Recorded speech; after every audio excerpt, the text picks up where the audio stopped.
I do want to let everybody here know that this is going to be recorded for the county. It's a county requirement that this is going to be recorded for the county to be able to review at a later date. Sarah, as the only person who is attending from the community for right now, I'm going to unmute you real quick. If you wouldn't mind giving us your contact information and mailing address, the county is requesting that as well. Yes, I can put that in the chat if that's okay. I work for Councilman Nathan Volke, so I'm here just to observe. Oh, perfect. Okay. Well, so I'll just put my contact information in the chat. Wonderful, wonderful.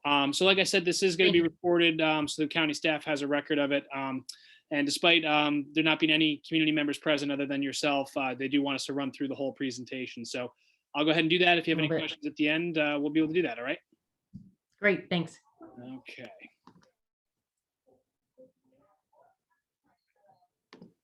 Screen sharing here.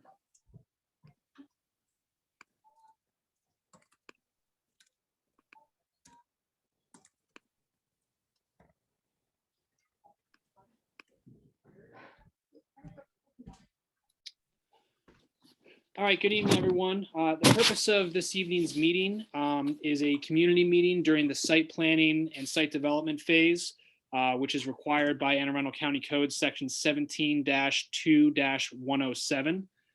This is a privately funded proposal by AT&T to build a telecommunication facility at 224 Mountain Road in Pasadena, Maryland. The property that we are building on is zoned C4. There are residential areas surrounding it, but the property itself is commercial 4 and does already have an existing telecommunication facility on it. You can see it in the photo here. We will be building a second telecommunication facility on this property. On the call this evening is myself, Doug Sampson. I'm outside counsel for AT&T. Allison Helowitz from SmartLink. She does site acquisition and planning for for AT&T's projects. And Camille Shabab, who is the is the engineer on this, who worked on the site planning. So if anybody has any questions at the end and wants to talk about these after the presentation, we can do that. AT&T is excited to bring new and improved wireless services, including something called FirstNet, which we'll talk about in a moment, to the Pasadena, Maryland area. This will allow AT&T to locate its telecommunications antennas, as well as 2 additional wireless providers. Again, this is a commercial property zone C4 at 224 Mountain Road. And again, there is already a telecommunications tower located on the property. The reason that we can't co-locate on that is that tower is currently at capacity, and there are still coverage needs for many wireless providers in this area. And because that tower is at capacity and can't handle any more antennas, a new tower is needed. Again, the new proposed tower is going to be a 130-foot monopole. It's going to be a 125-foot tower with a 5-foot lightning rod, and we'll have space for 3 carriers, AT&T on the top, and then up to 2 additional carriers below that. This will comply with all federal, state, and local laws and regulations. A little bit of background on how we got here. This is currently at the site planning and site development phase to obtain building permits to move forward. This did go through the zoning process back in 2019, and in November of 2019, it was approved received zoning approval to move forward with this site. So after zoning approval is obtained for a telecommunications tower, the next step is to go through a preliminary site plan and a site plan phase. We received a modification to combine site development and preliminary plan processes on November 24th, 2020. And this meeting is being held as part of that process to just kind of give information on the site plan and what the project entails. The goals of this plan include providing reliable service to the Pasadena, Maryland area, enhanced emergency and non-emergency wireless access and services. This is part of FirstNet. That is a dedicated broadband network that is accessed for first responders and public safety members only. And again, we'll talk a little bit more about that in the next slide. The goal really is to bring reliable services that support the ongoing increased wireless usage that we've all seen during the pandemic, including working from home, in-class and virtual learning for schools, telehealth, online worship services, and WebEx, Microsoft Teams, and Zoom meetings, just like the one we're having right now. So what is FirstNet? FirstNet is a federal government exclusive contract with AT&T. Again, it provides dedicated network access and bandwidth for first responders. So it really is only where AT&T service is provided, and the dedicated network was actually created by a congressional committee following the 9/11 terrorist attacks, when the wireless networks were jammed up and first responders couldn't coordinate and communicate during that time. It allows for deployable assets to boost coverage where needed. During the pandemic, we've actually really seen the efficacy of FirstNet. More than 13,000 federal, state, and local agencies, including FEMA, the Department of the Army, the Department of the Navy, the FBI, have been using more than 1.5 million daily connections to respond to emergencies during the pandemic. It was really prevalent during the initial outbreak back in like March through May of last year. The medical ships that were in the New York and LA harbors actually used exclusively FirstNet for all of their shipboard communications and ship-to-shore communications. So this site, once it's built in Pasadena, will be equipped with FirstNet and will provide this service to all of the first responders in the area. Here's an overhead view of the parcel. You can see there's some trees over here to the left, but so the property line really goes over right all the way to Carmel Road and right up to the edge of the screen here. You can see the current tower is located right here, kind of in the tree line. The proposed facility is going to be located on the existing parking lot to the north, up against a fence. It will have some landscaping around it to help buffer the view of the compound. And I do want to point out that one of the reasons we selected this as the location is there was some concerns about some wetlands down in this area that are protected. And so we worked with the county to move and locate the facility in a spot where that would not be impacted. And the good news about where we're locating it, because it's going to be on a already impervious surface, is we're not adding any new net impervious surface as far as a stormwater management.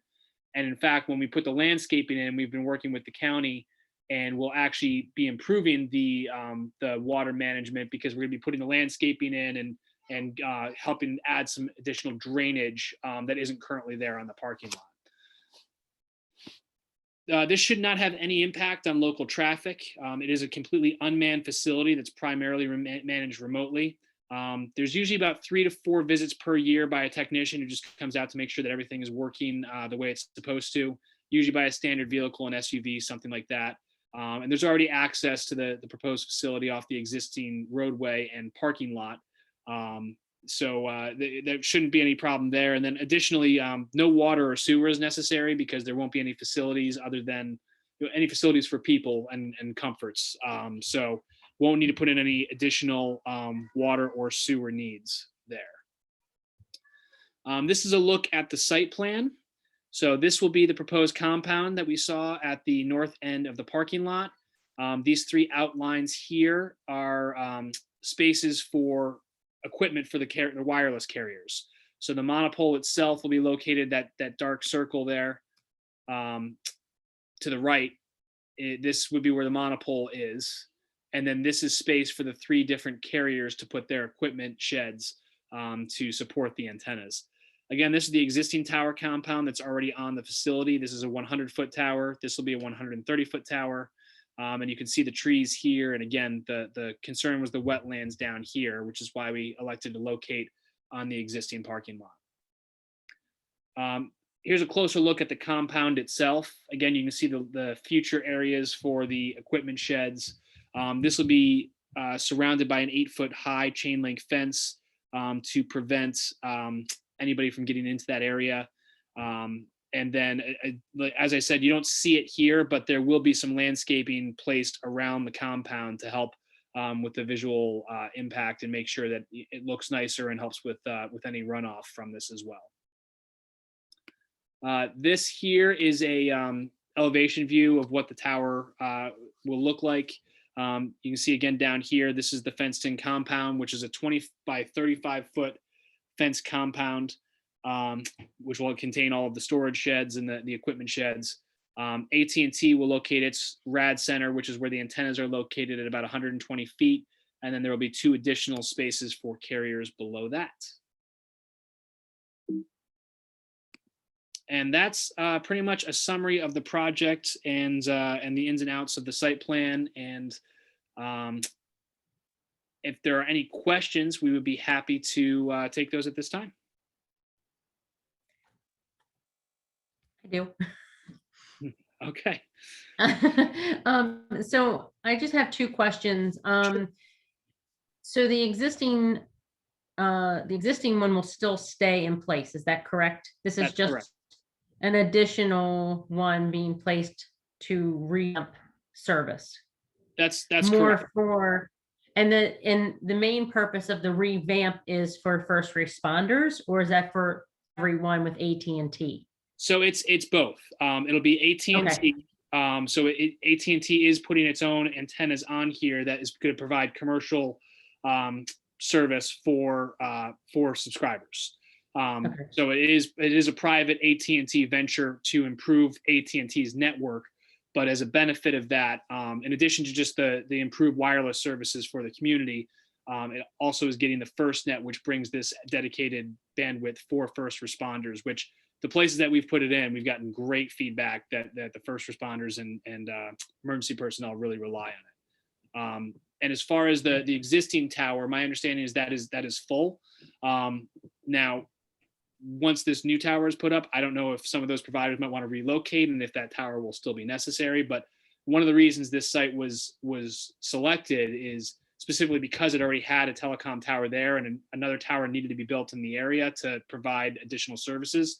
This won't change really the visual impact of the neighborhood the way some other towers and because there's already one there and it's a commercial property. And so that was taken into account when we were site selecting, because you put a new tower up the road half a mile. Well, there's no need to change the visual impact there when you already have a spot that has this visual impact in place. Okay. And then my second question is, you had mentioned that there is going to be no road closed. What about the construction of the tower? Will there be any type of delays that day? And will you be willing to work with county roads, and potentially you may have to work with state highways, because with Mountain Road being so close to that Solly Road corridor? Sure. I'm just curious if there's going to be any type of closures on that, and if that could be shared with us. I mean, even our office can share with the community to avoid that area. I mean, it's going to be hard to avoid, but if there's any, route, we can always redirect them too. So, and working with police. Yeah, absolutely. And I will, I might defer to Allison and Camille on this, because they're more involved with the construction on the ground once that happens. But my understanding is that, we're going to have to truck in the tower pieces, obviously, but I don't believe that we're going to have any impact on the public roads. I believe we'll be able to get the equipment onto the private property. I mean, there's this parking lot houses a number of buses. And so provided those are moved out of the way, I believe that we will be able to be completely enclosed on that property and not have any impact on public roadways. But Allison and Camille can correct me if that's incorrect. I might have. No, that's correct. This is Camille. I mean, we have a crane setup location on the access road, so the construction should be totally within the property. Okay, perfect. Yeah, and I do have one more question. I'm sorry. No, please. That's what we're here for. Being I'm the only one. Yeah, no, please. So, what's your start date on this? And how long is it?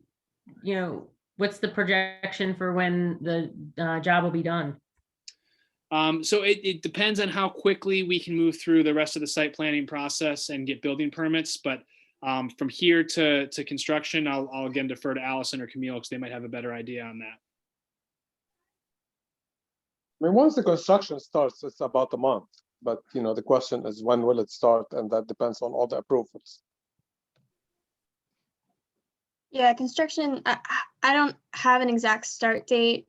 Like Doug said, it's going to depend on the permits. I think our goal is to have everything approved by the fall, but I can't give an exact date yet. We can certainly reach out to you guys once we have a better picture of, when we think we'll start this project.